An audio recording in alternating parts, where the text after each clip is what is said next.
masters of speed. This is Formula One.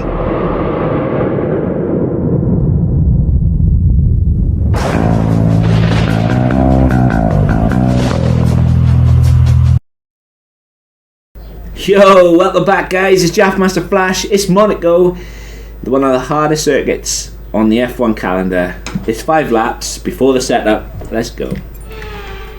So starting in P5 with Jorge Russell.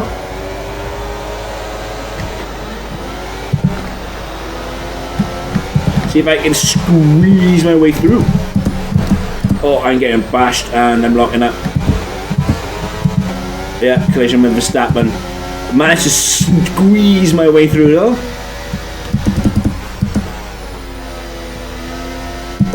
Need to make sure that I don't have damage at some point. But unfortunately, I don't know what is going on with this game, but the surface of this track seems to be playing havoc with my wheel. If I loose go, the wheel really vibrates, and my wheel settings are quite low. Force feedback settings, I should say. But yeah, you need utmost concentration around Monaco. Obviously it's first lap. AI are absolutely rapid, and obviously I'm doing my very best to try and keep it out of the wall. Don't know how good that's going to be though. But yeah, you'll notice the AI just on how fast they are. That's my fault, I really messed up. Battery charge is high, let's use that overtake button a bit more. I put the ERS on and I didn't mean to go into turn 1 and basically didn't have enough hands to turn it off. Yeah, I'm quite rapid around Monaco as it goes, but yeah, starting P5 to get P3 is a bit of a result. But as you can see already, by the tyre temps, they're rising, and you'll see from the setup just on how low the actual tyre pressures are.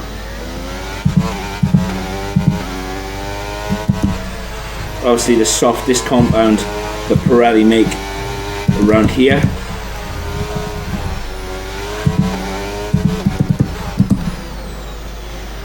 And grip wise they're really good, but I don't know actually how long a set of softs are gonna last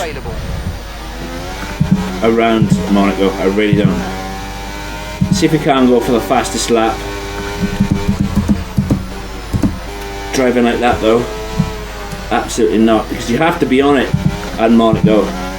Monaco is a very difficult circuit. It's a confident circuit. I think the more confident you are around Monaco, the better you race.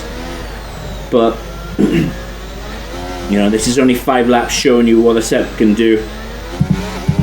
In league racing, obviously it's 50%, so it'll be 39 laps. You know, 1 momentary lapse of concentration like that.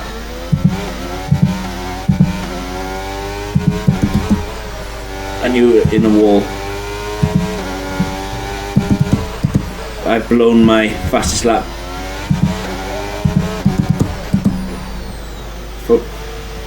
Thrown it away. And you can tell that, but just how far Perez have got away.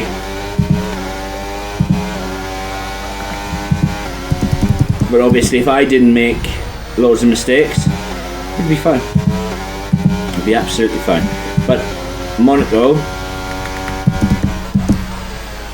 is a circuit that I do enjoy, but like I said, you have to be as tight to the walls as possible, like really on it.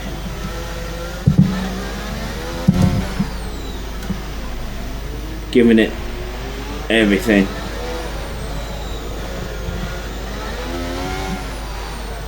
And some people might call me crazy, but I absolutely prefer racing Monaco more than I do Singapore. You know, and Singapore is a good track. It's a really good circuit.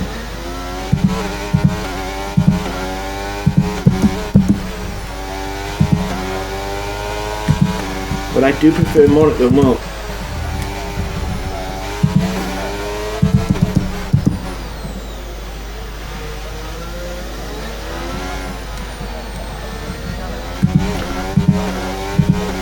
I'm happy though. Happy. Okay, mate, final lap. Keep your concentration and let's bring it home. Obviously, when the AI get into their rhythm, you know, it's really difficult to claw them back. And you know, don't get me wrong, this run's not been perfect either. As you can see, I just hit the wall. You know, it's only last lap, and like I said, it's all about confidence. And when you don't have confidence in the circuit,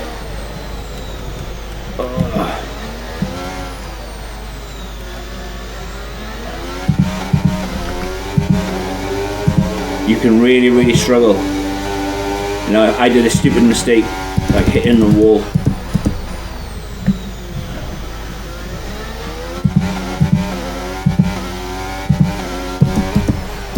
Turn.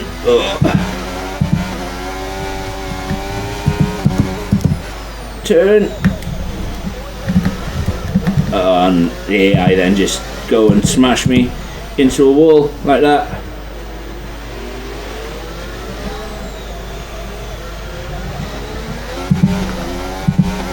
Which was nice. But this has been the 5 laps. Setup's coming next. So another excellent win from Ferrari.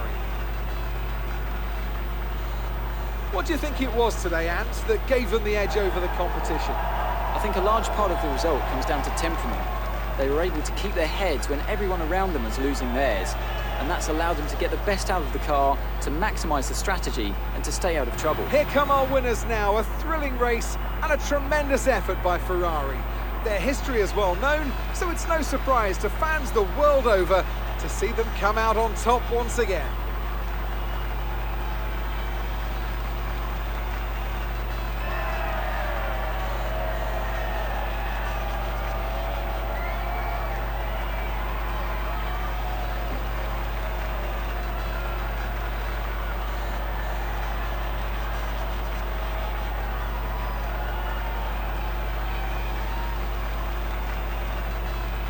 So, Anthony Davidson, who would you rank as your driver of the day?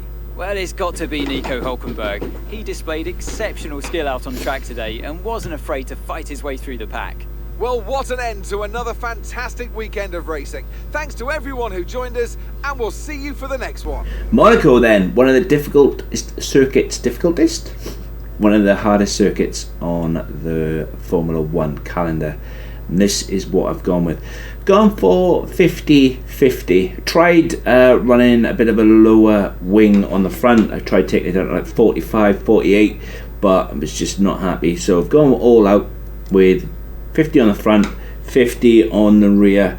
You need obviously equal balance around here wing wise, I think, because you will be in trouble without it. You need to push hard as well as keeping it out of the wall, and you just really need stability. Transmission, yeah, same, 60-50. You can drop the on diff down to 55 if you find you are spinning the rears up coming out of the corners, especially at the top of the hill at sector 1. I think it's called Casino Square. I think it's at that turn, which the left right just before the downhill. So yeah, you can take that down to 55 if you think that it's causing you too much wheel spin coming out of that top corner. Again, suspension geometry, it's right, left until the meta changes, till there's an upgrade or update from Codemasters. I won't be changing this because it seems to work, and like the old saying goes, if it's not broke, don't fix it. Suspension, this is where it gets a little bit trickier. It seems to be that with the other setups as well, it seems that you need a very stiff front end whether that be suspension or roll bar, and then a very, very loose rear end to get the best performance or the best speed out of the car. It's strange because you would think that you would need it to be a stiffer rear end where ground effect cars are concerned, but that's not the case. For that reason, I do not know, but this is what I've gone with for the suspension. I've gone with 38 on the front and 14 on the rear. Seems to work very well for me. Again, this is your setup. You chop and change it, and you do whatever you see fit. Have a play around. Obviously, the lower you go, the less loose the car will seem to feel. Obviously, the higher you go, you can only go to 41 anyway, but the higher you go, the stiffer it will feel. What was that? I was on 38 in there. And then roll bar, getting the same. Gone with 12 on the front and 8 on the rear. Seems to work. It seems to work really well. But if you want a stiffer car, a stiffer rear end car, I should say, drop the front anti-roll bar down, increase the rear anti-roll bar. 612 will work. The rear of the car will feel a heck of a lot more stable than it does currently in this setup. However, the reason why I run the setup like this is because you need to get as much speed out of it and as much grip from the front end as you possibly can. It's Monaco, so if the front of the car doesn't turn in, 9 times out of 10 you'll be in the wall. And this is the reason why the car feels the way it does. Ride height, there's only one major bump that you have to contend with really, and that is the swimming pool section. So you just need a little bit of height at the front just to get over that bump, and obviously the ride height on the rear. Brakes, going with 100% pressure and then 57% brake bias. Again, this only applies to people that run ABS off. If you run ABS on, you can put that down to 50. It will absolutely have no bearing on your life. However, I tend to run ABS off, so I need 57% brake bias. Might be chopping and changing this during the race, now the 5 laps that comes before the setup, but 57 is a good starting point. Tyres, I am going to do an all new series regarding tyres, because tyres are so precise in this new game that they need their own separate mentioning, I think. And as you can see, I've gone with the absolute lowest. Monaco runs the C3, C4, C5 compound. I'll go into it a lot more in depth in another video, but you need the lowest pressures around Monaco because of the overheating of the tyres. Guys, this has been Monaco. As you can see, hope the setup helps. Monaco is a very tricky circuit, so I understand if the setup doesn't completely work for you, but please let me know down in the comments and I will get a fix, or I will revisit the setup if it doesn't work for you and then get you a workable setup. As I said, there's many varying different things that you can change to get the setup to work better for you. Do all that good stuff. Hit the like button, hit the subscribe button, and I'll catch you in the next one. Take care. Peace.